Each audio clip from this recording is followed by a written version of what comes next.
I remember being about 5 or 6 when I started my first real team. And I was so nervous to go into class, to go meet the coach. And I ran outside to my dad, and he was like, "You can do this, you got this, go inside."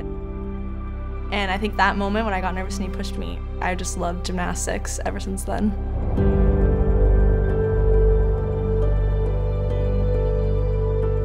I think gymnastics is my escape. I love going upside down, flipping, just like letting myself not think about anything but gymnastics. Since I was 7 years old, I've trained every day for 4 hours. I didn't really think about injuries, I just had fun in the gym competing. I was 11 when I had my first major injury. It was in 2018. I had just finished a really good season, and I woke up one morning and my elbow was hurting and I couldn't move it and it was locked. It was really scary. We went to the emergency room and they referred me to Boston Children's, and I was told that it was an overuse injury and that had been going on the entire season, but I didn't feel the pain until it got to its worst and I couldn't move my elbow.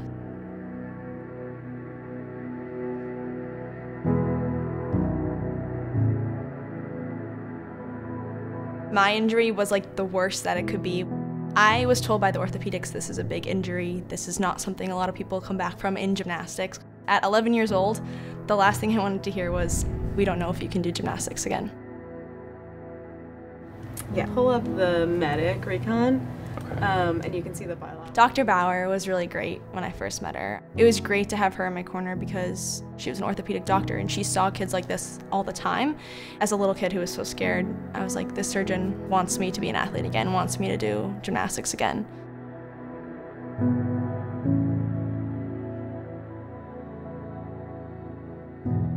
I remember waking up and having this huge cast on my arm and a huge leg brace. I couldn't bend my knee and I couldn't move my elbow. So I essentially had 2 surgeries, both in my knee and my elbow. And I just was like, what am I going to do? Like, this is crazy. How's that feel? Good. Any pain? No. Awesome. I was referred to Hart. She took me basically under her wing and she told me she was gonna get me back to my sport. Without her, I wouldn't have been able to return to gymnastics.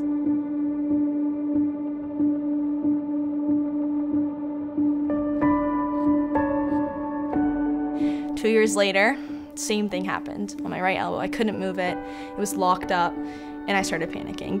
Dr. Bauer gave me 2 options. It was either have the same procedure or do a scope procedure, which would heal faster, but there's not a likely I would return back to gymnastics. And Ellie really told me, if you do the other surgery, you know I'm here, you know how long it takes, but you know that you'll get back to gymnastics.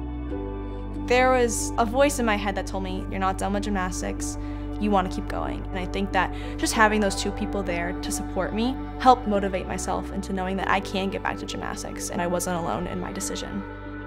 The second injury, I had harder skills that I was training to do, so it took longer. And I remember being only able to do handstands and cartwheels, like basic stuff, and just being like, I want to go flip again, I want to run, I want to jump, I want to do all this fun stuff. But the only way I'm able to get back to gymnastics was with that progression plan.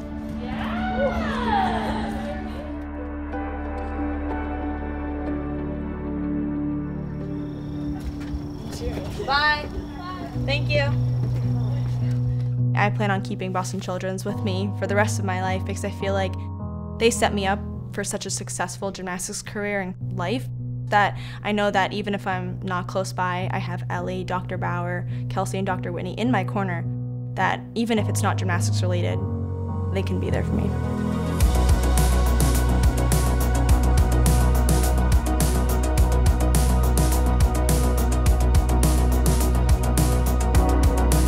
I see myself giving back, honestly, to the community that helped me. And I definitely want to study something in exercise science and become an Ellie, kind of helping those athletes, gymnasts that need the support. Because I had all that support through both injuries, and I'm forever grateful. And I feel like going into that field of work would be just my way of giving back and way of seeing it from the other side.